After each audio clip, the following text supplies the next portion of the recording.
Welcome to this latest Leading with Purpose podcast. We've got a slightly different podcast this week because we're going to be hearing from Tracy Brescia, who's a board director and chief of staff at Bell Group, on how they're doing some really innovative, trailblazing work on how to measure social mobility, how to understand it from a Bell Group perspective. So I'm really looking forward to this. Tracy, thanks so much for being part of the podcast today. Maybe we should start with just telling people a little bit about Bell Group and its heritage, what it does today, and then we can get into this social mobility schools project. Absolutely. Thank you so much for inviting me on today, Justine. It's really nice to be here. So at Bell Group, we are a genuine family-owned and run business. Although we're a very large employer, we employ around 2,500 people across the UK. We have 40 branches across the UK, very different cultures across the UK. Keeping track of that's quite difficult. But we did start in the central belt of Scotland, just in a very small town between Glasgow and Edinburgh. And it was actually my parents who started the business in the 80s. Now, my dad actually left school when he was 15, much to his mother's horror. It didn't quite go back to finish his exams. And so he left with no qualifications. But his uncle took him under his wing and he made his way up through that business as an apprentice painter and decorator. He started off life and he started his own business at 29 back in the mid 80s with my mum. And that was really trailblazing at the time. But my dad was very passionate. He was a real hard worker. He had one of the, like a real traditional work ethic. And was very entrepreneurial as well and very determined. And that was recognised. And he made his way up in the business to then start his own business. And that's where we started in the mid 80s. My brother is our chief executive. I'm chief of staff, as you introduced me. Craig actually started life in with a very different pathway to myself. I actually went to university. I went down the corporate route. As we've discussed before, I went through I had 2 jobs in international business and came into Bell Group in the early 2000s and actually brought that corporate ethos with me. Craig, on the other hand, made his way up through the business directly from school, and he is well qualified to be our chief executive because he has done every single job in our business. And Craig and I, along with Lee Hamill, our cousin, actually, we're the 3 executive directors who lead the business today. And it's an amazing journey. And I think that sense of the family DNA is definitely still really clear, whenever you talk to people at Bell Group. And I mean, it's just such a great story, isn't it? I mean, this is how jobs get created. Somebody has an idea of a business and, employ 2,500 people. Yes, absolutely. So, sorry, I didn't explain where we're working, what the background of the business. Obviously, that's the history. And we started off, like I say, as a painting and decorating company, but now we're an all-encompassing property services business, spanning the whole of the construction industry, from passive fireworks through to retrofit works, a lot of decarbonisation works. And really, that's where we see the biggest impact in communities. We are very much, our ethos and our strategy is self-delivery, Justine. So where businesses of our size, they get to a certain stage, it's very, very difficult in the construction industry to find that skilled workforce. We're very determined to bring people up through our business. That really has been the success story of Bell Group, whereby providing those opportunities right from traineeships, apprenticeships, through to career progression, succession planning.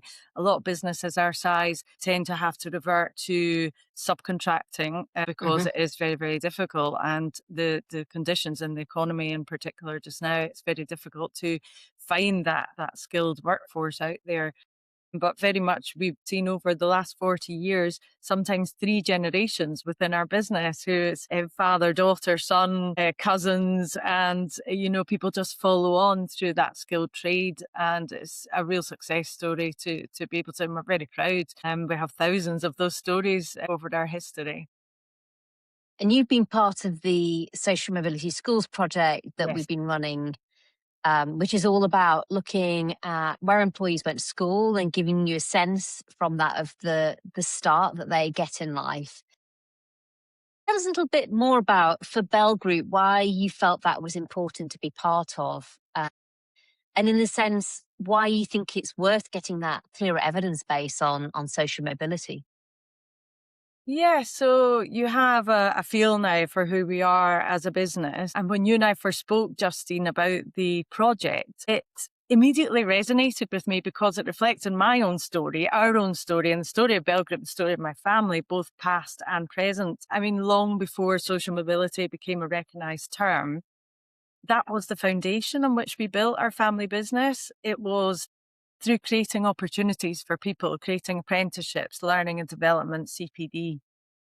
For me, social mobility isn't a new concept or a new initiative. It's absolutely the core of what I do on a daily basis. So, as you presented, my title is Chief of Staff. I look after our people, and the people are the very core of our business. It's what our success has been historically. It encompasses learning and development, social value, apprenticeships, recruitment, communications, even between departments, employee retention, careers. And that's really, so the project resonated with me and it shaped how we do things still today. We treat people the right way. We give them opportunities and career progression in return for their loyalty and hard work. So back to why the project's so important. Historically, we've always known those touch points because we are a family business. We've always known people's journeys personally. But when you grow to over 2,500 employees across the UK, you need a better way of measuring and understanding that impact. And this was a pivotal point for me to discuss this project with you. And for the first time, understand that we maybe had a framework to evidence something that we've always believed in, that's always worked for us as a business, that providing jobs and apprenticeships, training and career paths genuinely does change lives. So more broadly, I think that UK businesses do have a responsibility here. We have almost 1 million young people currently not in education, employment or training, and known as NEETs. You would have heard that a lot recently, on every news program that you turn on, every political program. They're speaking about 1 million young people who just cannot find career pathways into work. And if businesses aren't creating these pathways, these opportunities, then who will? This project isn't just about measuring social mobility, it's about helping organizations as well understand how they can become part of the solution. You've just done such a great job of explaining it, and I think, and why we wanted to do it. So I think what we wanted to do was to look at the school that employees went to, the secondary school, but then to be able to use that school postcode to get a sense of the kind of area that they were growing up in, and that index of multiple deprivation that would go with it. And I think from that, almost two things, as you said. First of all, giving you some really interesting insights into that start that your employees had. But I think also more broadly, as an employer, starting to get a sense of where your talent comes from, which schools, and Yes. for the schools potentially starting to see some of those pathways that their students have. So it's potentially transformative, I think, if we could do this at scale, and just brilliant leadership from Bell Group to start trialing it. But how hard was it to go about starting to collect that information internally? I mean, literally, no one's ever done this before. So Yeah. how did you go about, talking to colleagues about it, and what was their response? Yeah, well, you're absolutely right. It seems like a mountain to climb sometimes when you're the guinea pig, when you're the when you're the pilot. But like I said, I really resonated with the project and I thought this fits perfectly with how our business is actually formatted and built. However, the practical side of the project was actually much simpler, much easier than people might imagine. Hmm. We carried out an employee survey and we used that as part of a wider refresh of our HR data, which was almost like the selling point. So, as you can imagine, whenever you're collecting information across a workforce of our size, there's always a bit of chasing, some stragglers involved, but overall the response was very, very positive. The interesting part was deciding how we can measure that social mobility in a meaningful way. And as you touched upon there, we decided to look at the school Mm. postcodes. Hmm. And through my involvement with you and the Purpose Coalition, I'd become familiar with the indices of multiple deprivation that you mentioned. And this is, of course, a well-established measure that's used by government and public organisations to identify areas that might be facing difficult, social and economic disadvantage. So ideally, initially, what we thought was maybe asking employees where they lived before they joined Bell and comparing that with where they live today.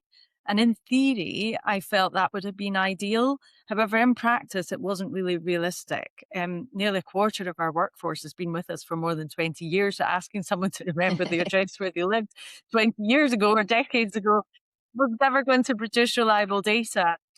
So I think the secondary school approach was a really smart solution, because almost everyone can remember where they went to school, and almost everyone went to school until they were 16 doing their exams. So that was the barometer that we've used.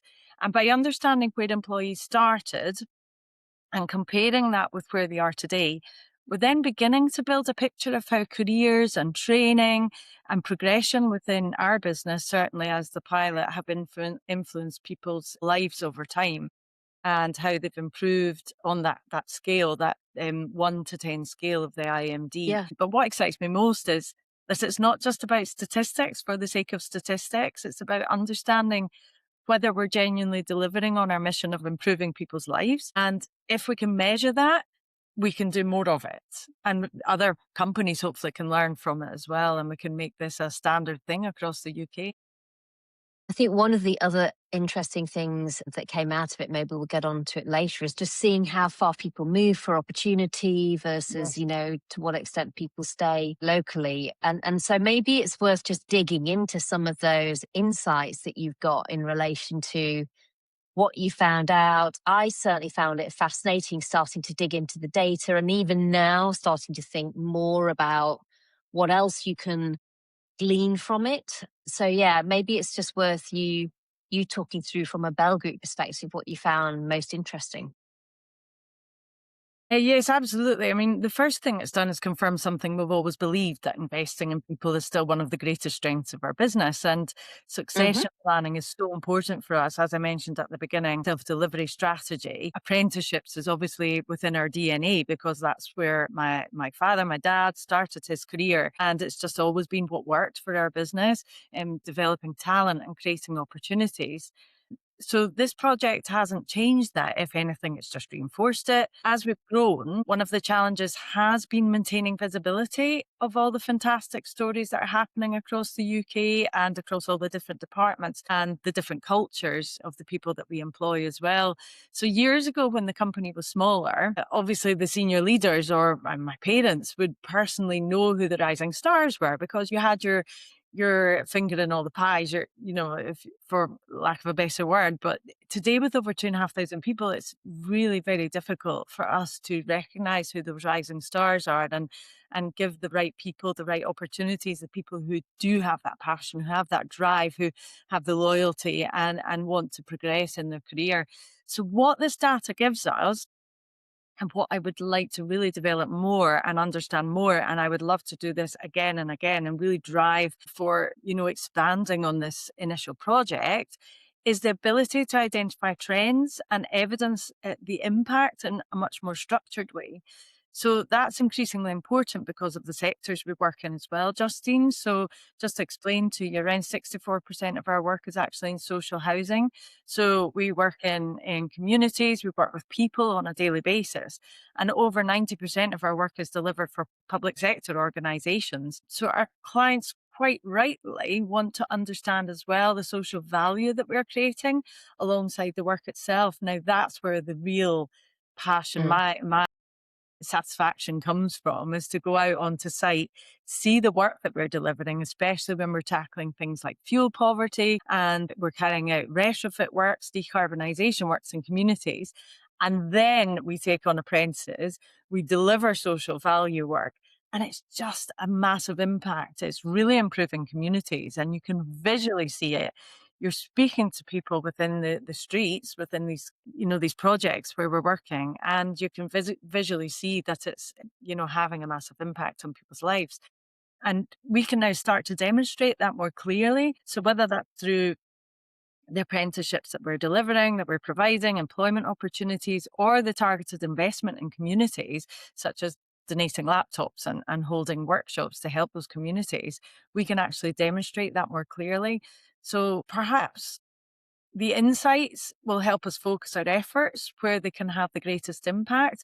And if we understand the challenges, for example, through the IMD and through this data, the challenges that we're facing within a particular community where we're working, we can tailor our social value activities to meet those needs, whether that is creating jobs or supporting apprenticeships, or whether it's delivering skills and training programs. So for me, that's the real value of this project. It doesn't change who we are or what we've been doing for the last 40 years. It simply gives us a better way of understanding it and measuring it and ultimately doing more of it as well. I think what's really interesting, I remember the first time the two of us were looking at that spreadsheet that you'd collected, and it was fascinating. You could start to see pockets of schools that had, effectively produced more of your employees than others. You could literally see whether somebody maybe started in Scotland, but they'd then moved south. And you could really get a sense of how far people had moved to get opportunity, to what it versus to what extent.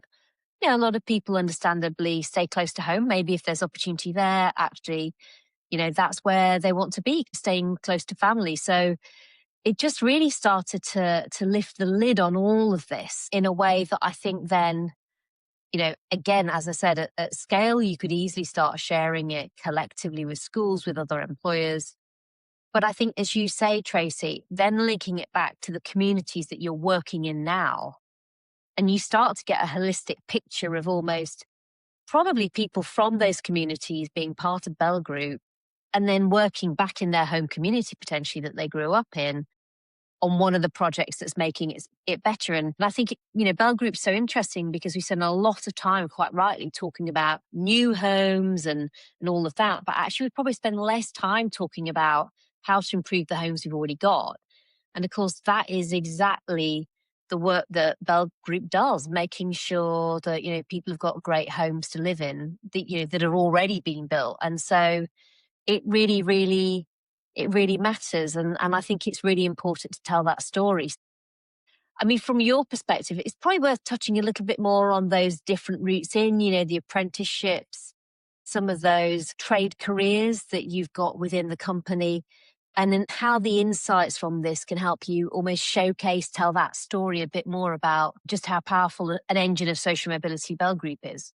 Yeah, hopefully, Justine. And it really saddens me to hear all the statistics that are coming out in the news just now. Yeah. And we Yeah. seem to have woken up to it, thankfully. I feel like it's too late.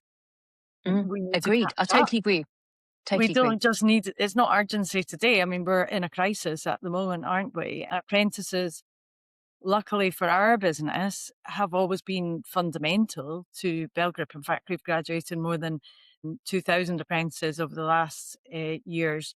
And we continue to operate our own in-house modern apprenticeship program. That's becoming more difficult, unfortunately, which we can talk about. But Hmm. that commitment comes from directly from our roots. Like I was saying, my father's career began as an apprentice painter and decorator, and he always believed that apprenticeships were the key to building great teams and delivering that best customer service and Hmm. strengthening Hmm. communities. We were Yeah. talking about their building communities and really seeing that impact. So through our work with public sector clients, we have a responsibility to deliver social value. But the reality is that Bell has been investing in communities long before social value became a contractual requirement. So we can't just be looking at ticking boxes. We've got to look at genuinely what works and learn from the history and learn from those success stories. And one of the challenges across the industry is that social value is often viewed too narrowly as well. So sometimes Yeah. it's seen as Almost like a making. sterile calculation at times, which Absolutely, yeah, loses because we sight can't of the just be people. ticking boxes and just looking at stats for statistics' sake. As I was saying, we've got to really think of that holistic view. And unfortunately, social value, and I can understand why government does introduce these legislations, things like this, Mm. the Yeah. forcing companies to deliver on social value. I think it's a great thing that they've got that barometer. But sometimes now it's viewed too narrowly. Sometimes it's seen as making donations or just sponsoring events or providing prizes. And those things Hmm. certainly have their place. Don't get me wrong. We support many worthwhile causes, but their impact is often short term. So for us, the most powerful form of social value is creating those opportunities. It's strengthening those communities. And when you provide someone with an apprenticeship, with a job or a pathway into a new career, you're not just helping them today, you're helping them build a future. You're giving them the skills and the confidence and the financial security and the ability to support themselves and their families. That might mean buying their first home or giving their children better Yeah. opportunities or reducing the financial pressure. We touched on the fuel poverty as well. That's a huge part of what we do as well, not just through our social value, but actually providing those jobs, helping people to progress, and also then carrying out that decarbonisation work and those and building those green skills as well through our Hmm. training. So it gives people hope and ambition for the future. So the real value of this social mobility pilot and this project and the insight that the data has allowed us is to demonstrate that impact more clearly. It helps us move beyond simply counting apprenticeships and jobs created, like say ticking boxes, and instead actually show how those opportunities are genuinely changing lives. And ultimately, that's what social value should be about. It's creating long lasting change rather than just short term interventions. Yeah, and I think what we tried to do with this Social Mobility Schools project is recognise that it's a whole company effort.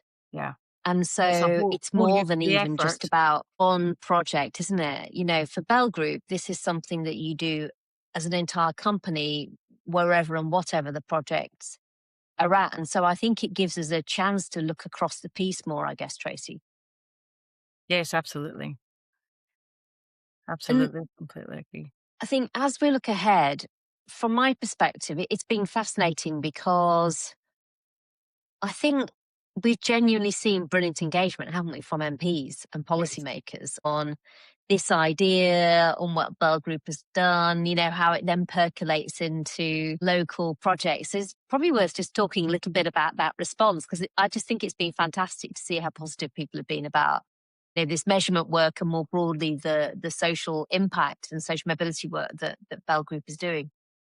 Yes, I'm absolutely delighted, Justine, at the response from MPs. Actually, it's the most recent roundtable that I attended was with Serena Brackenridge in Wolverhampton University, and you can really see the passion from MPs. They're absolutely desperate for some solutions and how do we improve the conditions in the UK. And the insight that we've gained through this project reinforces obviously something that we've believed for over 40 years, that social mobility is one of the most effective solutions to that skills crisis facing the UK today. So I'm very thankful to have had that opportunity to attend some of these roundtables and speak to some of the MPs. And thanks also to yourself for involving me in some of those discussions. But construction is experiencing a significant skill shortage. It's a crisis. And at the same time, we have almost 1 million young people across the UK as NEETs, so not in Yeah. education, employment, or training, as we discussed, and who are inevitably being forced into the benefits cycle as well, which has been another discussion recently and another fear of the MPs. So, on one side, we have these talented and motivated young people looking for opportunities. And on the other side, employers who are struggling to recruit skilled workers. The question is, how do we bridge that gap? So the answer has to be education, but communication as well with these young people on meaningful routes into employment. And that's what I would like to help MPs more to understand how Yeah. that can work. And Yeah. especially that most recent round table with Serena Brackenridge, that was fantastic because some great people around the table there at Wolverhampton Uni and it's some great solutions as well. So again, going back to the project, that's why having the evidence matters. And when we're speaking with the MPs, the local authorities, the housing providers and other stakeholders, we can now demonstrate not only what we've done, but the long-term impact that that's having on people's lives and communities. So the challenge is that delivering apprenticeships has become increasingly expensive, unfortunately, with Hmm. the rising wage costs, the rising employment costs overall, And I inflation. guess it's fair to say, sorry to interrupt, but No, that's you okay. operate north of the border, south of the border, different Yes. approaches. Sorry, do go on. No, that's absolutely fine. Yeah, we're finding the real impact. It's very painful right across our business. The increased national minimum wage for a starter, and then of course we saw the increase in the employer's national insurance as well. They've all significantly increased the financial burden on businesses like ours that invest heavily in training and in traineeships as well. So for organizations like Bell Group, social mobility is about taking the profits we generate and reinvesting them into people, because that's what works. That's the proven success story of our Hmm. business, about creating jobs and supporting apprenticeships and developing those future leaders. And that leads on to improving lives. But if businesses are left with less capacity to invest in those opportunities, the long-term consequences will be felt across the wider economy. And at Bell, we often talk about creating an upward spiral when businesses can invest in people, and, we can invest in more in those skills and giving people confidence and a future career. And inevitably, then communities prosper and employers gain the talent that they need and the economy grows stronger. But government really has a critical role to play in this, in enabling that cycle, that upward spiral. And we must return to creating an economy where work, training, and opportunity are affordable, they're accessible and sustainable once again. We need policies that make it easier and more affordable for businesses of all sizes to employ and train young people. The opportunity's there. I feel the talent's there. The demand is there. But what we need now, Justine, is urgency. If we can make employment and training more accessible and affordable again for 18 to 24-year-olds in particular, we can create a positive cycle of opportunity that benefits those individuals. And of course, the businesses and the communities then are inherently linked to that and the wider economy as well for generations to come. And that's not just great for Bell Group because you need that talent. It's what powers the company. It's Yes, actually great for all of us because lives on track are much better than lives off track, and people feeling like they've got a future ahead of them and they can contribute is always better than people feeling locked out of opportunity. So I absolutely. think what's interesting is that in spite of everything, and I agree, it's shocking that we've got a million NEETs essentially. I think the real challenge for this generation is almost this scarring of an education pathway because of COVID for many young people. But then that getting compounded by the scarring and disruption of an employment pathway if we're not careful, partly because of where the economy's at and geopolitics, partly because of AI changing the nature of opportunity. And so if ever there was a time we really need to think strategically about how we can keep that pipeline going, how you can keep the pathways open, then it's now. It was interesting when you see Alan Milburn's work that's underway, setting out the challenges, but now moving on to the solutions. And it's precisely why we want to start plugging or make sure we keep plugging the solutions we have from the Purpose Coalition. And if you like, doing what Bell Group is doing with us, doing bits of R&D, innovation, finding out better ways to get a sense of what's actually happening for people on the ground. So it's really exciting times, and I guess I'm looking forward to that next phase of work with Bell Group to dig into this and to showcase it. We'd love to have more and more companies starting to join you on doing all of this work and piloting it. Absolutely. And I think if we can do that for schools, then there's Absolutely. there's an I added think this benefit. data will provide a foundation. I think it will provide a Mm, platform and evidence. This is what's needed. I do feel so saddened by the statistics that are coming out, and I think MPs feels anyway as if they want to listen. They really are genuinely coming to the table with concern, but we do need to create an economic environment, the conditions to allow us to get back to really plowing those profits back into people, back into investing in their training and development, and maybe creating some sort of platform, that visibility that of what jobs are out there. Because, I'm talking to young people and I'm saying, okay, you're at college, university, you're a graduate, you're a school leaver, even very young people. We're going down to the age as low as 11 years old just to educate them and teach them about what jobs are out there. However, there needs to be some sort of a kind of unified direction yeah. to this. maybe like a Yeah, platform. So mentioned AI. Well, use AI, use AI as that kind of, that trumpet to allow children to, and young learners to understand what jobs are actually out there, because I don't think jobs are being necessarily taken away. We're just rediverting the skills into different jobs and yeah. different careers. So And I think the potentially government some really has really, to take the reins on that and educate people.